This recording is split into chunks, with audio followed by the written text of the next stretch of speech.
Hi everyone, maaga nga akong gumising kasi pupunta ako ng market. Bibili ako ng mga sangkap kasi ngayon pupunta ang mama ni Patrick sa bahay. Magluluto pala ako ng pansit para sa kanya. Naglalakad nga lang ako kasi malapit lang naman. After ko ngang bumili, umuwi na din ako. Tapos alam nyo na, mabilis lang ang oras. Prepare ko na lahat kasi gusto ko pagdating ng nanay niya, luto na, iinitin ko na lang. After kong ma-prepare lahat, naglakad na naman ako papunta sa train station.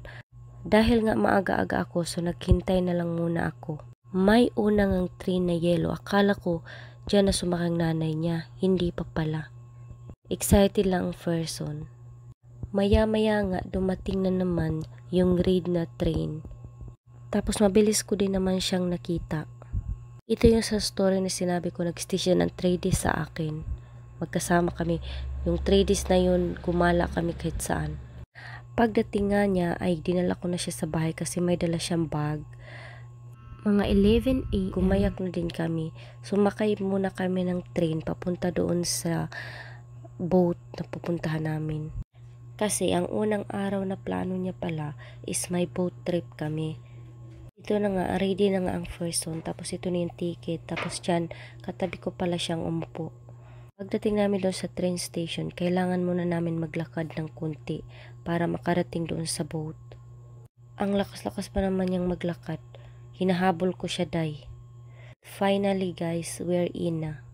Hindi ko nga mabilang kung ilang beses nag-stop.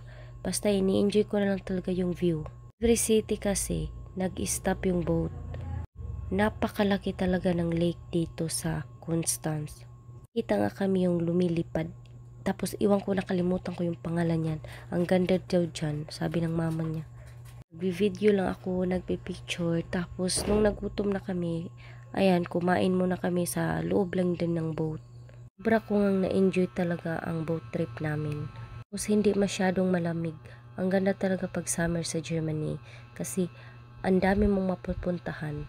Nag-uusap nga kami ng mama ni Patrick, kailangan niyang gumamit ng translator kasi merong mga ibang words na hindi niya alam.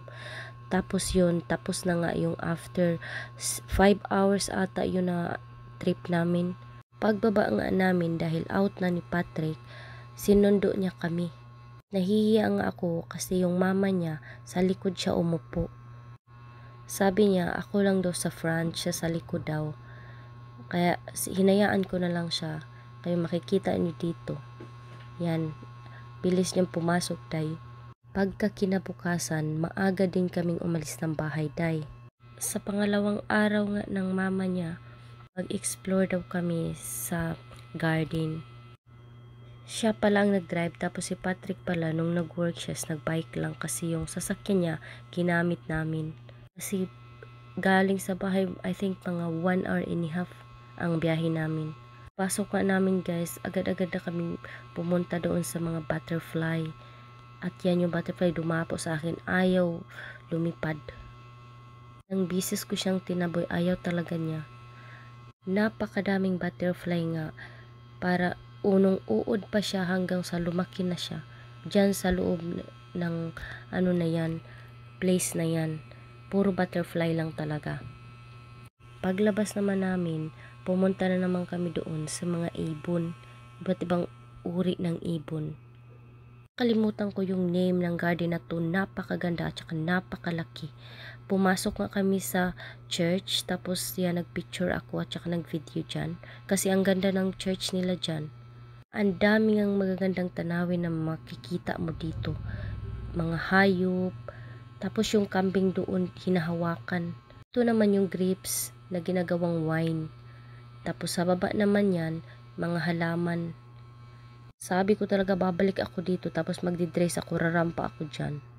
Kasi maganda kasi pag pumunta dito tapos mag-dress. Nag-i-enjoy din akong itaboy sila para lumangoy. Grabe talaga ang ganda. Kahit sobrang init pero hindi mo mararamdaman yung init kasi malamig ang hangin. Ikot-ikot nga lang kami dyan kasi sobrang laki talaga ng lugar na yan. Sabi ko nga, Patrick, bumalik kami dyan kasi napakaganda talaga. Meron din silang mga palaisdaan dito. After nga naming maglibot, nagutom ang first Sunday. Siyempre kumain muna kami ng nanay niya. Pagkatapos nga namin kumain, bumalik kami doon sa mga bulaklak. Doon nga kami kasi gusto niyang magpicture kami. Nagpicture lang kaming dalawa. Tapos yung sa bulaklak naman, ito is nakisuyo lang siya na picturean kaming dalawa kasi ang ganda talaga ng view. Sa kanya, mag-post ka lang dyan, ako bahala sa'yo, pipicturean kita. Katapos nga namin dyan is umuwi na kami, nag-rest siya dahil kasi feeling ko talaga pagod siya. Kinabukasan nga, nag-explore muna kami sa city kung saan nakatira si Patrick. After namin kumain, pumunta kami sa H&M. Tapos pinapili na ako, kunin ko daw ako ng gusto ko. Pagkatapos nga namin bumili, hinatid ko na siya sa train station para makauwi na siya at makapag-rest kasi bukas magwo-work na siya. Nung pagdating nga namin, sakto talaga yung train na papunta doon sa city nila. Kaya nag-thank you na ako sa kanya at nag-hug. Sabi niya naman, see you soon again. At ako, umuwi na ako niyan dahil very happy talaga ako. Sobrang saya-saya ko niyan.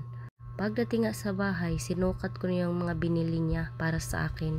Hindi naman maraming binili, konti lang naman kasi 'di ba?